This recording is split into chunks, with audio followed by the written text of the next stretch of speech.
సంఘాలను ప్రోత్సహించాలి.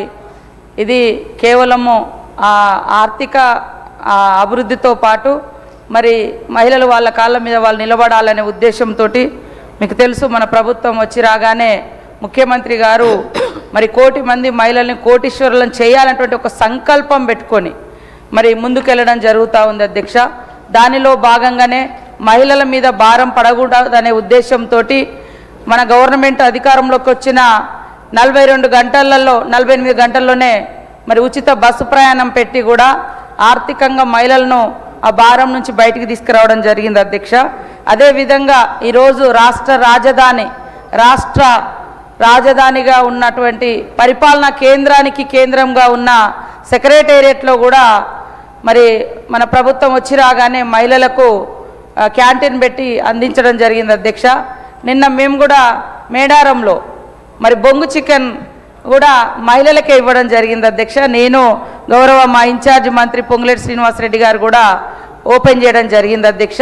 ఈ సందర్భంగా దాదాపుగా మేడారం జాతరలో ఇటు వరంగల్ నుంచి కానీ అటు చుట్టుపక్కల నుంచి కానీ వచ్చేటువంటి భక్తులకు ఎక్కడ వీలైతే అక్కడ ఫుడ్ కానీ ఇతరత్ర అవసరాలు తీర్చుకోవాల్సిన ఏమవుతున్నాయో ఈ మహిళా సంఘాలకే దాదాపుగా 500 షాప్స్కు గవర్నమెంట్ నుంచి బ్యాంక్ లింకేజ్ ద్వారా వాళ్లకు ఫైనాన్షియల్గా సపోర్ట్ చేస్తూ ఇట్లాంటివన్నీ పెట్టిస్తున్నాం అధ్యక్ష.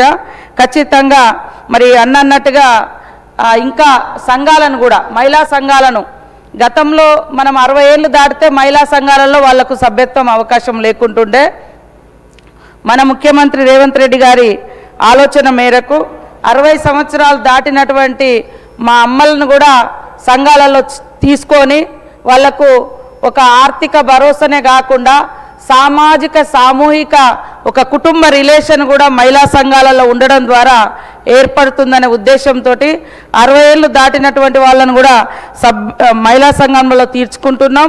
అదేవిధంగా వృద్ధ సంఘాలను కూడా ఏర్పాటు చేసి మన యొక్క మరి ఎస్హెచ్జి గ్రూపుల ద్వారా మరి అదేవిధంగా ప్రభుత్వం ద్వారా వారికి అన్ని రకాలుగా అండగా ఉంటున్నాం అధ్యక్ష. అంతకుముందు 18 సంవత్సరాలు దాటితే ఉండే ఇప్పుడు 15 సంవత్సరాలు దాటినటువంటి బాలికలను కూడా సంఘాలలో ఆహ్వానిస్తున్నాం అధ్యక్ష. అదేవిధంగా దివ్యాంగులకు కూడా స్పెషల్గా సంఘాలు ఏర్పాటు చేసి వాళ్లకు ఆర్థిక భరోసా మరి ఆర్థిక స్వావలంబన ఇవన్నీ కూడా కల్పిస్తున్నాం అధ్యక్ష.